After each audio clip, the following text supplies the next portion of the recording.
Sudah 78 tahun Indonesia merdeka, tapi ternyata kebebasan untuk menghirup udara sehat justru kian terbelenggu. Pemerintah pun didesak untuk tegas menangani buruknya kualitas udara, terutama di Jabodetabek, karena dampak kesehatan yang dirasakan begitu nyata. Buat kesehatan saya ini udah flu nih, udah seminggu saya. Jadi sakit tenggorokan, flu lah.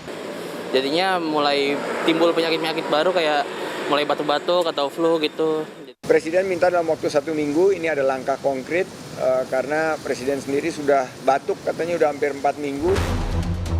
Bukan cuma warga, kesehatan Presiden juga ikut terdampak gara-gara polusi. Sudah berganti rezim kepemimpinan, tetapi buruknya kualitas udara di Jabodetabek tetap menjadi sorotan. Kini sejumlah pesohor bahkan vokal mengeluhkan kualitas udara di media sosial, seperti Adi MS hingga Chef Renata Muluk. Di salah satu tweetnya awal Agustus lalu, Renata menulis, "Saya yang sinus dan alergi rinitis paket lengkap cukup merasakan sendiri dan sudah tahu tanpa cek data. Tiap ada gejala-gejala, saya cek dan benar." Sambil mengunggah tangkapan layar kualitas udara dari aplikasi IQR yang menunjukkan angka sangat tidak sehat. Presiden menyebut, kualitas udara yang buruk akhir-akhir ini disebabkan oleh kemarau panjang 3 bulan terakhir, pembuangan emisi transportasi, aktivitas industri di Jabodetabek, terutama yang menggunakan batu bara. Seperti temuan Research Center for Research on Energy and Clean Air. Dari sumber gas yang bisa jadi itu berasal dari luar Jakarta. Misalnya, contohnya adalah industri dari sekitar Jakarta atau juga termasuk pembangkit PLT batubara. Karena kita temukan dari riset yang disajikan oleh Center of Research Energy and Clean Air itu menyatakan bahwa ternyata SOx dari industri PLT Suralaya yang ada jauh di Jakarta itu bisa sampai ke Jakarta pada musim-musim dan waktu-waktu tertentu. Namun temuan ini ditepis Menteri Lingkungan Hidup dan Kehutanan Siti Nurbaya Bakar. Menurut Siti, biang kerok polusi di Jabodetabek adalah emisi kendaraan bermotor. Pencemaran kualitas udaranya adalah kendaraan. Karena dalam catatan kita per 2022 itu ada 24,5 juta kendaraan bermotor dan 19,2 juta lebih itu sepeda motor. Confirm studinya PLN dengan KLHK bahwa dugaan polusi udara karena PLTU Suralaya itu kurang tepat.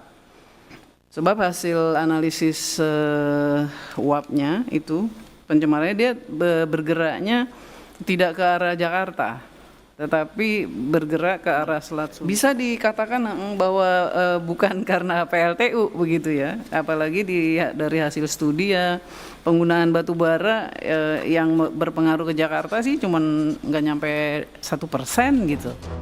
Kementerian Lingkungan Hidup dan Kehutanan pun akhirnya membentuk Satgas Pengendalian dan Supervisi Pencemaran Udara. Tugasnya mengidentifikasi sumber pencemaran termasuk pembangkit listrik serta lokasi yang diduga sering terjadi pembakaran secara terbuka. Dan identifikasi di mana sumber-sumber ya pencemar atau dari baik itu pembangkit maupun lokasi-lokasi yang diduga sering terjadinya pembakaran secara terbuka sudah kami identifikasi. Dan kami akan siapkan langkah-langkahnya, ya, termasuk di dalamnya kami akan lakukan pengawasan, ya. Kemudian kami akan melihat bagaimana tingkat pelanggaran yang terjadi, kami akan ambil langkah-langkah hukum. Kementerian Perhubungan pun akan memperketat uji emisi kendaraan bermotor dan kini tengah menggodok kebijakan sistem 4-in-1 atau 4 penumpang dalam satu mobil pribadi. Jadi nanti apabila kendaraan yang tidak lolos uji emisi mereka tidak memiliki hak untuk melakukan perjalanan di Jabodetabek. Yang kedua berkaitan dengan utilisasi daripada kendaraan. Utilisasi kendaraan ini banyak yang menggunakan 1 orang atau maksimal 2 orang. Nah oleh karenanya dipertimbangkan untuk membuat 3-in-1 itu menjadi 4-in-1. Namun kebijakan 4-in-1 ini justru dinilai tidak efektif.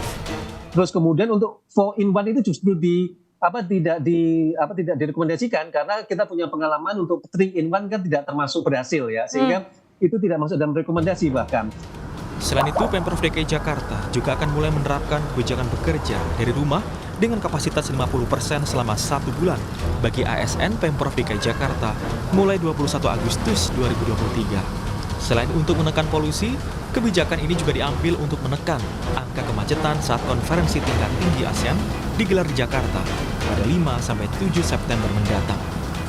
Kemarin saya minta Pak Sekda mungkin tanggal 21 khusus pegawai yang tidak bersentuhan langsung kita coba pertama untuk bisa memberikan kenyamanan ke titik ASEAN, intinya itu dulu.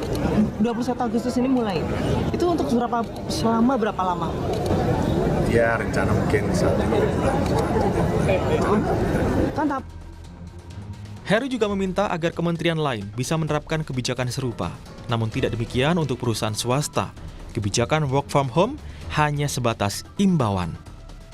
Sejumlah sekolah di sekitar venue acara juga akan diminta melaksanakan pembelajaran jarak jauh atau PJJ secara daring, khusus pada tanggal 4 hingga 7 September. Guru dan tenaga pendidik hadir 100%, namun hanya 50% siswa yang boleh datang ke sekolah. Kebijakan sekolah PJJ ini hanya berlaku untuk sekolah yang berada di kawasan Tamrin, Sudirman, Tanah Abang, Kuningan, dan Menteng, Jakarta. Namun kebijakan work from home untuk menekan polusi ini diragukan Asosiasi Pengusaha Jakarta. Kita baru saja berupaya bangkit dari pandemi COVID-19 dan apakah hal ini bisa tepat benar-benar akan mengurangi polusi udara karena diterapkannya WFH tentu akan berpengaruh kepada produktivitas khususnya teman-teman pelaku usaha yang sedang dalam memulai usaha berjuang untuk membenahi lini bisnis masing-masing. Menurut WHO, polusi bisa mengancam kesehatan. Tidak hanya bisa mengakibatkan iritasi mata, hidung, dan tenggorokan, polusi juga menyebabkan penyakit jantung, gangguan pada hati, darah, dan limpa, asma dan kerusakan fungsi paru, gangguan sistem reproduksi, sakit kepala dan kecemasan, gangguan sistem saraf pusat, hingga kanker paru, dan penyakit paru obstruktif kronis. Tim Liputan Kompas TV, Jakarta.